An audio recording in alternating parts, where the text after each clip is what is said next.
Picture this. You're sitting in your living room having what you think is a private conversation with your family about your finances or health concerns. Your phone is on the coffee table, locked. Your smart TV is off. But here's what's actually happening right now that should terrify you.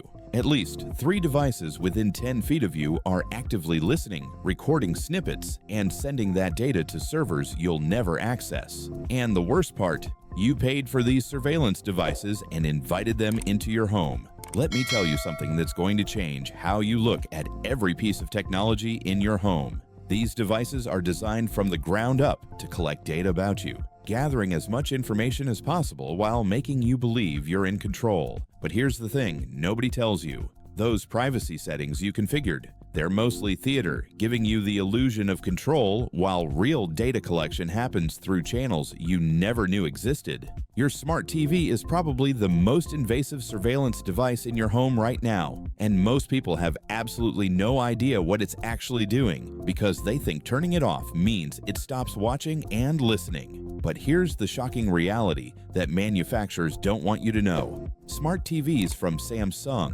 LG, Vizio, and most other major brands continue monitoring your environment even when they appear to be off using something called automatic content recognition technology that identifies everything playing on your screen and builds incredibly detailed profiles of your viewing habits, your schedule, and even who's in your household based on voice patterns. These TVs are literally analyzing the content of every show you watch, every streaming service you use, and even content from connected devices like gaming consoles or cable boxes, then selling that data to advertisers and data brokers who combine it with information from your other devices to create a comprehensive surveillance profile. The ACR technology works by taking screenshots of your content every few seconds and comparing them against a massive database of known content, which means the TV is essentially watching everything you watch and reporting it back to multiple companies you've never heard of. And this happens regardless of whether you're streaming Netflix, watching cable TV, or playing a DVD, because the TV doesn't care about the source, it only cares about what's being displayed on the screen. Vizio actually got fined $2.2 million by the FTC in 2017 for collecting viewing data without proper consent, but they didn't stop doing it, they just changed their terms of service to make it technically legal and continued right on with the exact same practices. Here's something most folks never consider about their smart TVs. That microphone that enables voice commands is always in what's called a listening state, which means it's constantly processing ambient audio to detect its wake word. But the definition of processing includes sending brief audio clips to remote servers for analysis because the TV's onboard processor isn't powerful enough to do sophisticated voice recognition locally. So even when you think the TV is just sitting there dormant, it's actually sampling your audio environment every few seconds and sending that data somewhere you'll never have access to. Samsung's privacy policy literally states that your voice commands and ambient audio may be captured and transmitted to third parties, which is corporate speak for we're recording your conversations and sharing them with whoever will pay for the data. To actually protect yourself from smart TV surveillance, you need to go way beyond just adjusting privacy settings in the menu, because those settings only control a tiny fraction of what the TV is actually doing. First, never connect your smart TV directly to the internet. And I know this sounds extreme, but it's the only way to truly stop the data collection, because if the TV can't phone home, it can't send your information anywhere. Instead, use a separate streaming device like an Apple TV, Roku, or Fire Stick that you can control more carefully. And even then, those devices have their own privacy concerns that we'll get to in a minute. If you absolutely must connect your smart TV to the internet, put it on a separate network segment using VLAN configuration on your router so you can monitor and control exactly what data it's sending and receiving, and use a Pi-hole device that blocks tracking domains at the network level, so even when the TV tries to send data, the requests get blocked before they leave your home. But here's what blows my mind about smart TVs. Even when you take all these precautions, many TVs have backup cellular connections or mesh networking capabilities that let them send data through nearby devices, so they're literally finding alternative paths to transmit your information even when you think you've cut off their internet access. Some models from Samsung and LG can connect to nearby smartphones or other smart devices to create data channels that bypass your router entirely, which is such an invasive workaround that it borders on malicious design. And physically disabling the microphone and camera usually requires opening the TV case and disconnecting internal components, which voids your warranty but might be absolutely worth it if you value your privacy more than you value manufacturer support. Your smartphone is the ultimate surveillance device that you carry with you everywhere, and it's collecting way more data than even the most privacy-conscious people realize, because the data collection happens at multiple levels that are incredibly difficult to disable or even detect. Here's what nobody tells you about smartphone microphones. Both Apple and Google have admitted that their devices are constantly listening for wake words, but that listening process involves streaming audio data to remote servers multiple times per hour, even when you never say, "Hey Siri" or "Okay Google," because the determination of whether you said the wake word happens on the server side, not on your device, which means every potential wake word gets uploaded for analysis. The apps on your phone are even worse than the operating system itself when it comes to audio surveillance, because they request microphone permissions for supposedly legitimate reasons, then continue accessing your microphone in the background even when you're not actively using the app.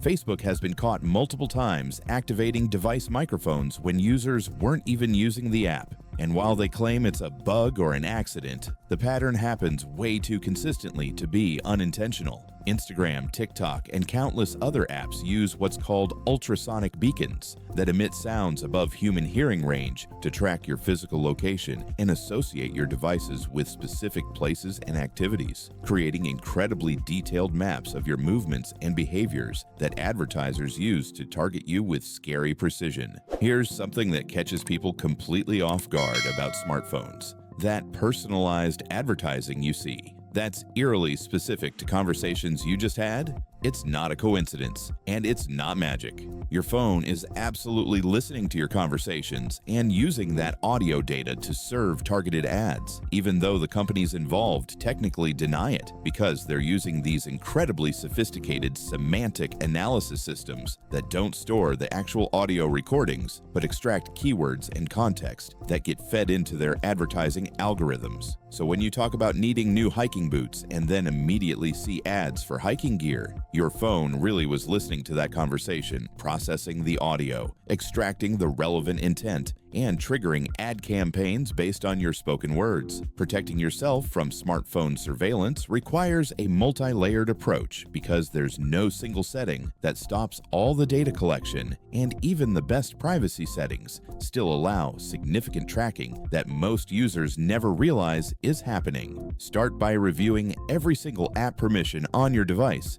and revoking microphone and camera access for any app that doesn't absolutely require it for core functionality, which means social media apps lose microphone access unless you're specifically recording audio or video content. Use iOS instead of Android if possible, because Apple's business model doesn't depend on harvesting user data the way Google's does. So while Apple still collects significant information, they're generally less invasive about it and give you more meaningful controls over data sharing.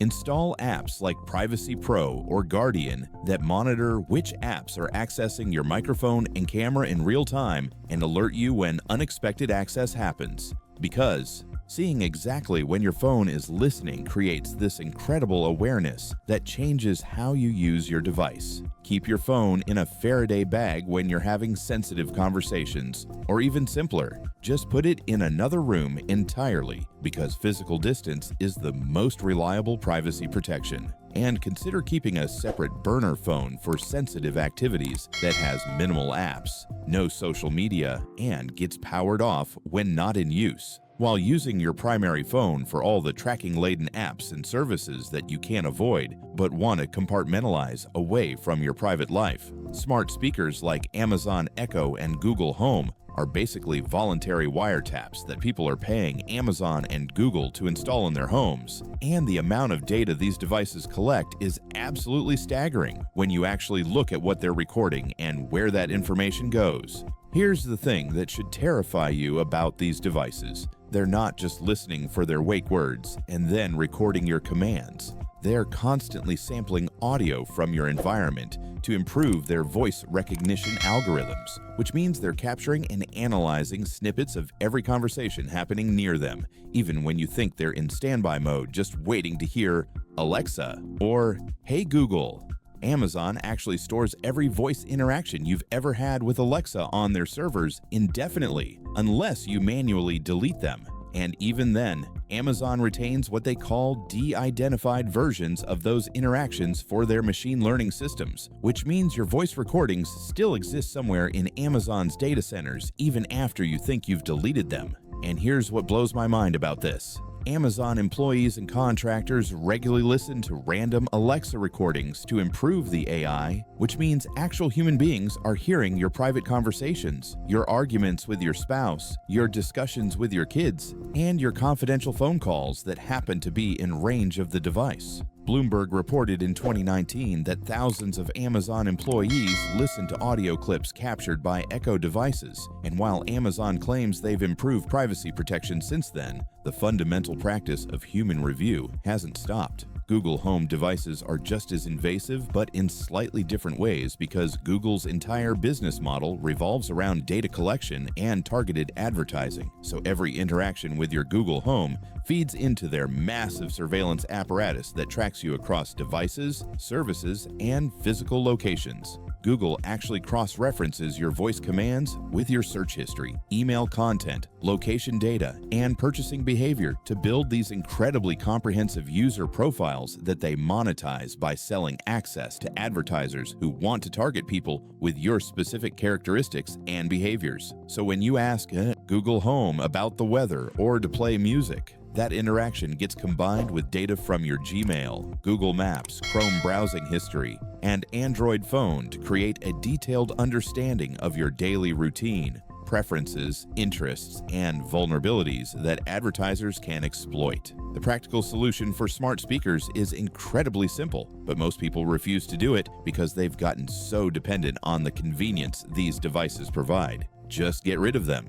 Seriously, unplug them, box them up, and remove them from your home because there's absolutely no way to use these devices without participating in extensive surveillance that you have no meaningful control over. But if you're not willing to completely abandon smart speakers, at least implement these harm reduction strategies that minimize how much data they collect. First, regularly review and delete your voice recordings from Amazon's and Google's servers using their web interfaces, and set up automatic deletion schedules that clear recordings every 3 months instead of keeping them forever. Use the physical mute buttons on these devices whenever you're having sensitive conversations because the mute function actually disconnects the microphone at the hardware level, unlike software-based privacy controls that the device manufacturer could potentially override. Place smart speakers in common areas rather than bedrooms or home offices where you discuss confidential information, and never put them near where you enter passwords, discuss financial information, or have private conversations with family members. Consider using them only for basic functions like music playback and timers while avoiding shopping, smart home control, and other features that require sharing detailed information about your behaviors and preferences.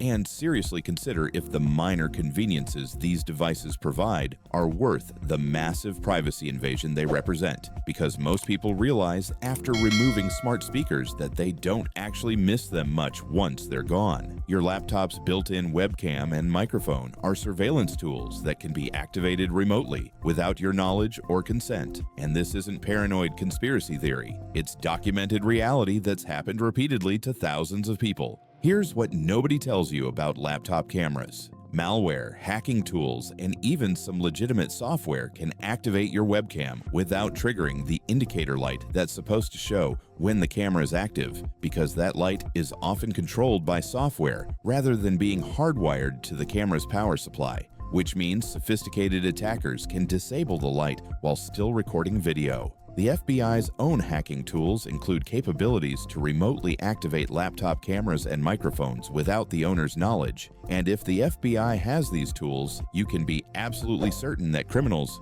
foreign intelligence services, and corporate surveillance operations have them too. Remote access Trojans like Black Shades and Dark Comet have allowed attackers to take over laptop cameras and microphones, often recording people in incredibly private moments and using that footage for blackmail, harassment, or entertainment. And here's something that catches people completely off guard. Some schools and employers have been caught using remote management software to activate laptop cameras without permission or notification, supposedly to recover stolen laptops, but actually surveilling students and employees in their homes without any legal authority or ethical justification. The Lower Merion School District in Pennsylvania actually took over 66,000 photos of students using school-issued laptop cameras without student or parent knowledge, which resulted in a massive lawsuit and national outrage, but probably only represents a tiny fraction of how often this surveillance actually happens. The solution for laptop camera and microphone surveillance is incredibly simple and effective,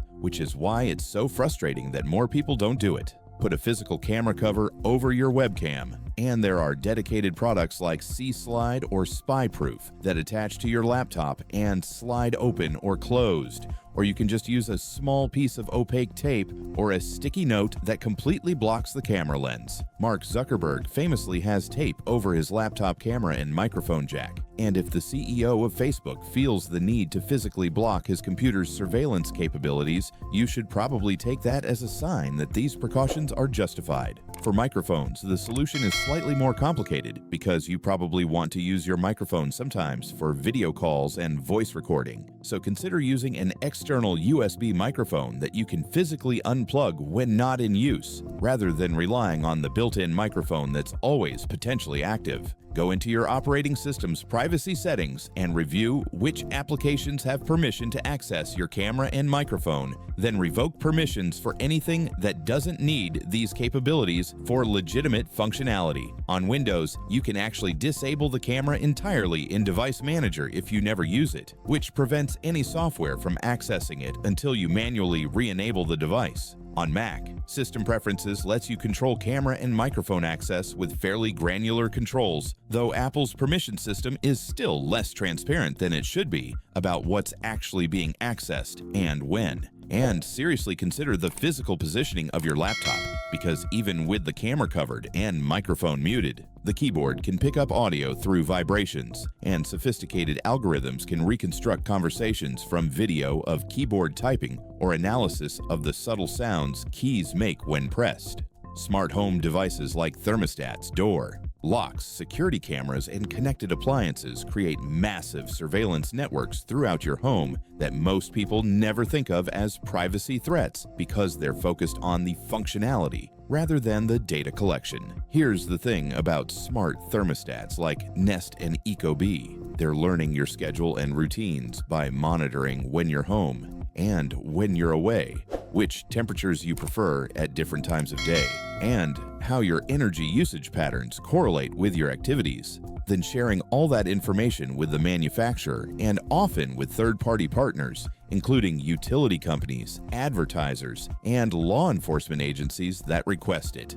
Nest devices are owned by Google, which means your thermostat data gets integrated into Google's broader surveillance ecosystem that includes your search history, email, location tracking, and every other Google service you use. And here's what nobody tells you about this integration. Google uses your thermostat data to infer incredibly detailed information about your lifestyle, including when you wake up, when you leave for work, when you come home, when you go to bed, whether you have irregular schedules that might indicate shift work or unemployment, and even how many people live in your household based on usage patterns. This information becomes part of your advertising profile and can be used to discriminate against you in ways you'll never know about, like dynamic pricing that charges you more because algorithms determine you're likely to pay premium prices, or insurance risk assessments that categorize you as higher risk based on lifestyle inferences from your energy usage. Smart locks and security cameras are even more invasive because they're monitoring who enters and leaves your home while creating permanent records of your movements that exist on corporate servers potentially forever. Ring doorbells, which Amazon owns, have partnerships with over 2,000 police departments that allow law enforcement to request footage from your camera without a warrant, and often without you even knowing they asked for it. Amazon has repeatedly refused to reveal how often they provide Ring footage to police, how they handle those requests, or what safeguards exist to prevent abuse of this surveillance system.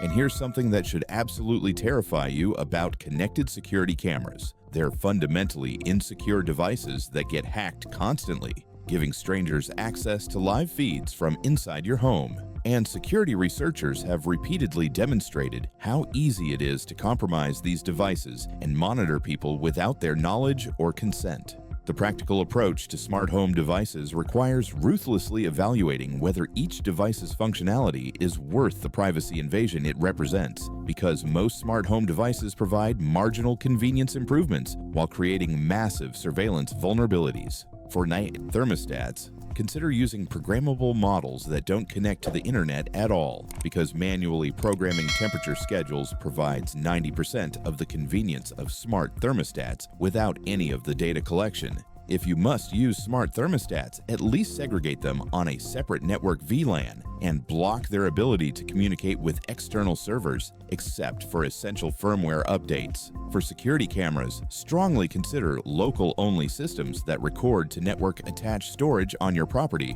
rather than cloud-connected cameras that send video streams to remote servers. Systems like Ubiquiti, Unify, Protect provide professional-quality surveillance that never leaves your local network, giving you complete control over who can access your footage. If you already have cloud-connected cameras, regularly review what footage is being stored, delete old recordings, and seriously reconsider whether you need cameras monitoring interior spaces of your home where they capture incredibly private moments. And for smart locks, the most secure approach is not using electronic locks at all, because traditional mechanical locks can't be hacked remotely, don't create records of when people come and go, and don't require trusting a tech company with access to your home. Fitness trackers and smartwatches collect incredibly detailed information about your body, health, location, and activities, then share that data with manufacturers, app developers, advertisers, and often health insurance companies that use it to make coverage and pricing decisions about you.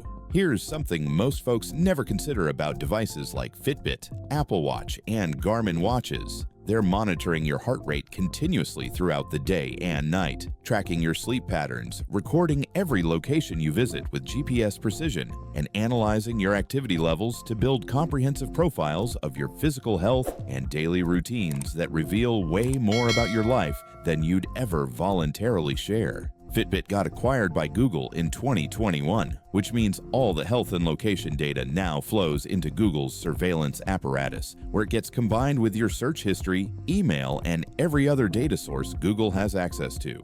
Google has promised not to use Fitbit health data for advertising, but their privacy policy contains loopholes large enough to drive a truck through, and there's nothing stopping them from changing their policies in the future once people forget about the acquisition and stop paying attention. And here's what blows my mind about fitness trackers.